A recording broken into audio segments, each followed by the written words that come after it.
Episode 137, The Only Skills That Count, None of Which You Learn in School.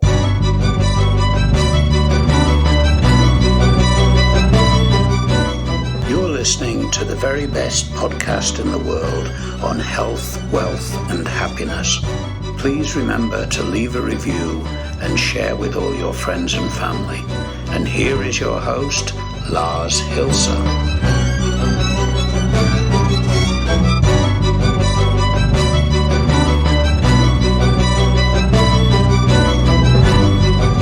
And welcome to the very best podcast in the world, your only source in the universe for personal supremacy through health, wealth, and happiness.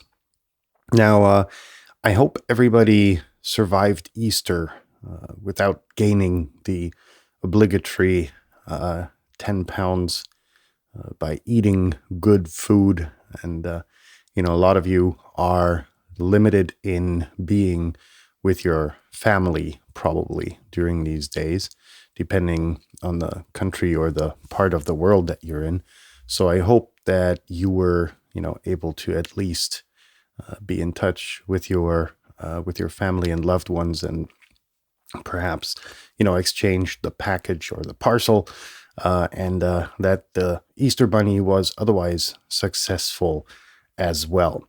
Now, that being said, today's episode is about skills, and I have repeatedly tried to outline why getting or obtaining learning new skills is important, particularly during the time right now, and more importantly so for the time that is before us, because we're going to go into times where there's going to be tremendous shift in the way we live, and I'm not trying to paint it black or anything, but even if we slide and avert a global economic crisis as a result of this pandemic, there's still going to be significant, ways of working, ways of communicating, ways of doing stuff, which are not going to be the way they were before this whole thing started, right? Again, it's just when the whole thing started, I was convinced that we wouldn't see very dynamic and global changes in, for instance, travel and communication and business and so on and so forth. I thought that the powers that be would prevail and would re-grab the power that they would have lost, or that they'd lost through these new ways of working. Let me give you a primary example that always comes to mind, particularly in Germany, but also in other European and a lot of other Western countries. You've got a very powerful kind of board of schooling. These people, they cling to the way it was yesterday and 10 years before, because it's always worked, it's always good. And so I was convinced that they would be, overpowered in the moment with new ways of learning and remote schooling and so on and so forth. And that the desire of human beings to socialize would actually prevail. That conviction that I once held has kind of shifted. So let's see what comes out of that. So going back to the skills question, right? The name of the episode is The Only Skills That Count, and none of which you learn in school. So we're not going to be, talking about learning new skills because we've talked ample about that in the past. These are skills that are essential. And if you take all of the artificial aspects out of life, for instance, the monetary system, For instance, the economical foundation that our society is built upon, and has been for the past 600 years. And the latest revolution from traditional descriptions of capitalism by Adam Smith, for instance, to the more perverted, more dynamic version of the Anglo-capitalism.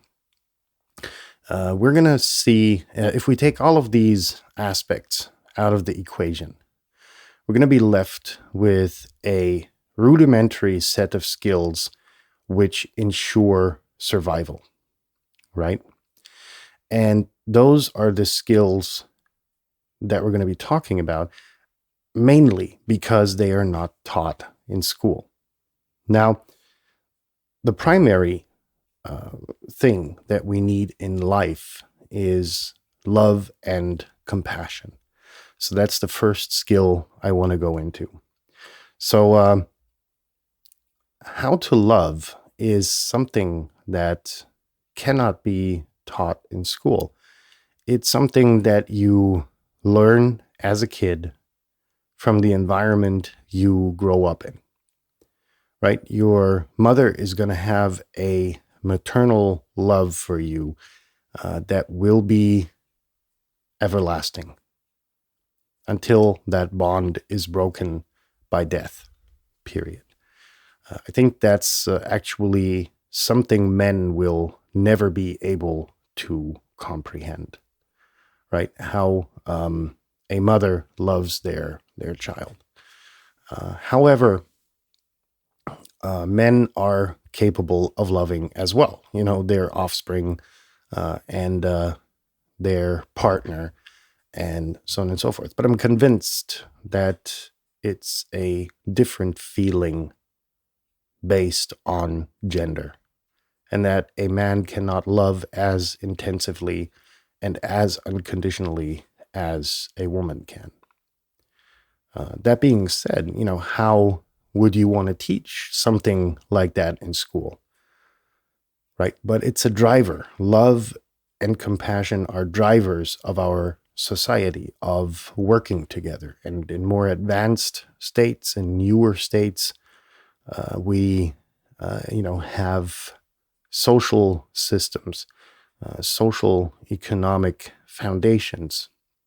And these values were, founded upon religious beliefs, which, many years ago, many decades ago, many centuries ago, actually played a greater role than they do now. However, they still are the foundation of a lot of modern states.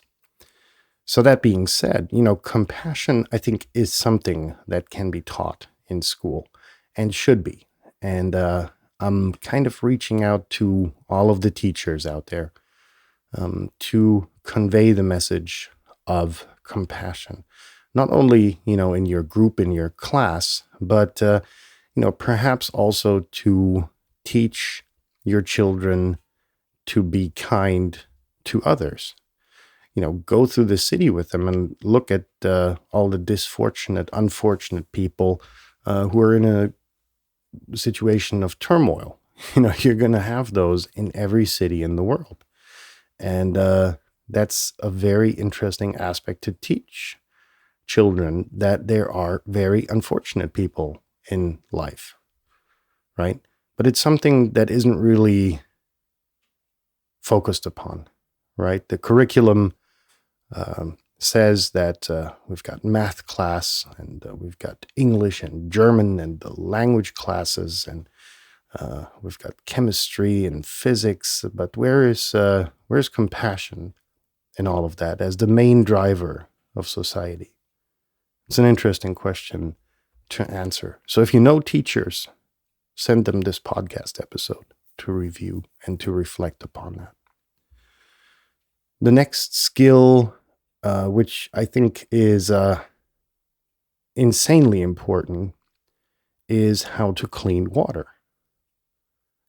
Fact of the matter is, a lot of you don't really know where your water comes from, right? It comes out of the tap, and that's it, right? You think it's clean. For most people, it is. For a lot, it isn't.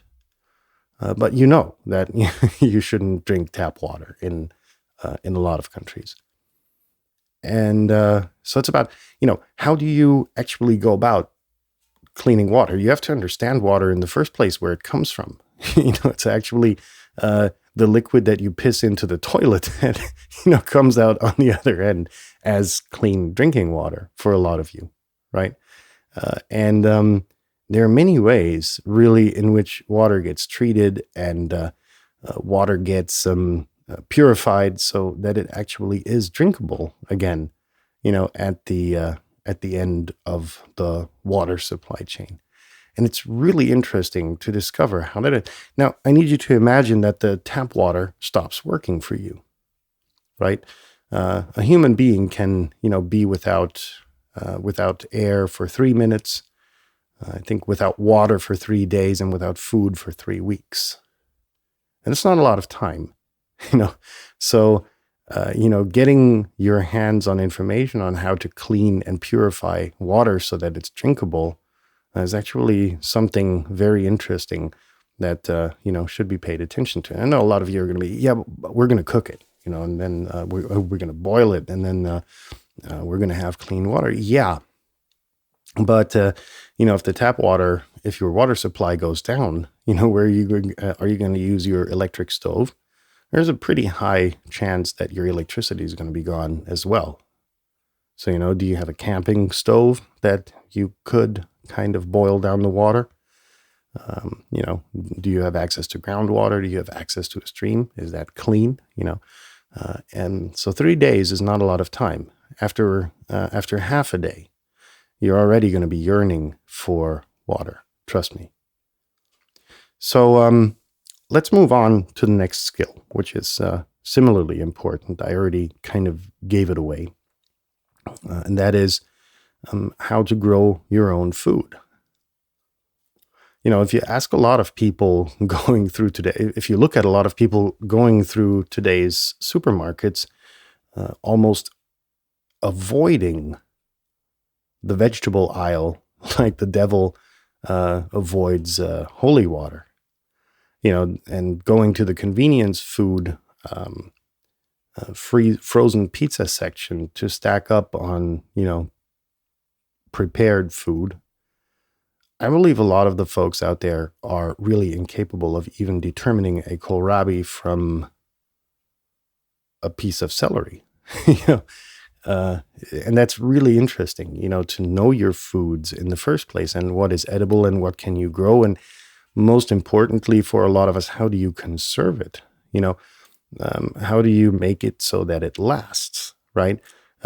Imagine yourself, prepping your food on your own or growing your own food on your own land, and then being in the situation where you have to eat it in a month because it will spoil. And then it's like, damn, you're out of food. That's something very interesting to consider and to really take into your plans. Now, that doesn't go to say that anything's going to happen where you would have to grow your own food, but it's very interesting to do so. Because, while the immediate effort is quite low, it takes a lot of maintenance to, keep bugs out, and a lot of knowledge to keep animals out and to spoil your harvest. And if you were to come into a situation where you would have to rely upon it, it's very interesting. The learning curve is quite steep when you're hungry, right? So that's that. Food is, as I said, a person can go without food for 3 weeks. I learned somewhere was the rule of 3, and the one I mentioned in the introduction. So now let's go on and move over from how do you grow your own food? What are the benefits? Of course, exactly what type of fertilizers go into your food. Exactly the amount of love that goes into it. And if you grow your own food, you learn to appreciate it more. Trust me, it tastes better. Just, from the fact that you grew it yourself. You invested the effort, into creating it. So then we go over to conserving it, and now it's time for cooking it. How do you prepare a meal, right? How do you actually make good tasting meals, healthy, balanced meals and diets out of the food that you have? Because making it last, and I'm not talking about the freezer, I'm talking about cooking it and then, putting it, you're eventually putting away vitamins and other stuff, good stuff that's in the food. You're sacrificing it for the fact that it will last longer. So, that's an interesting thing to keep in mind. So it's about, how do you get your vitamins, and how do you live with this food for another few months until you can start growing again, right? Last but not least, how to construct. Because in a lot of climates, or in a lot of climate zones that we have in the world, it's good to have a roof over your head. As I'm speaking to you now, it's snowing. Keep in mind it's the beginning of April. But so it's a very good skill to at least theoretically know, how to build a roof over your head. I'm not talking about, building a house out of concrete and cement, but something to keep you dry and warm and comfortable, out of timber, for instance, and what to look out for. Insulation, does it play a role for you? Where are you going to get the wood from to fire your stove, to or your fireplace, to make it warm, to make it habitable? Those are all interesting questions to be asked. So these are all skills which you don't learn in school, and which are, I think, kind of like the foundational skills of life. A lot of these I learned very much later in life than I would have liked to. But at the end of the day, I learned them. And, I am quite good at executing them. And I think, before you binge your next Netflix show or whatever, watch some YouTube videos about, love and compassion, about water, about growing your own food, and how to use that food to prepare meals, and how to do basic construction. In that sense, again, I'm not trying to paint it black. I'm not trying to demonize what is coming, because I hope, that everything will turn out well. And in that sense, I hope I was able to shed some light on the title of the episode, and that we're going to be back in touch tomorrow. So share this episode far and wide with, as I said, teachers and anyone who could be interested in learning about these elementary skills which you don't learn in elementary school or other forms of schooling. And make sure to subscribe to the podcast. Have a successful Tuesday, and have a good night if you've already had your successful Tuesday. I'll see you tomorrow. Stay tuned. Peace out.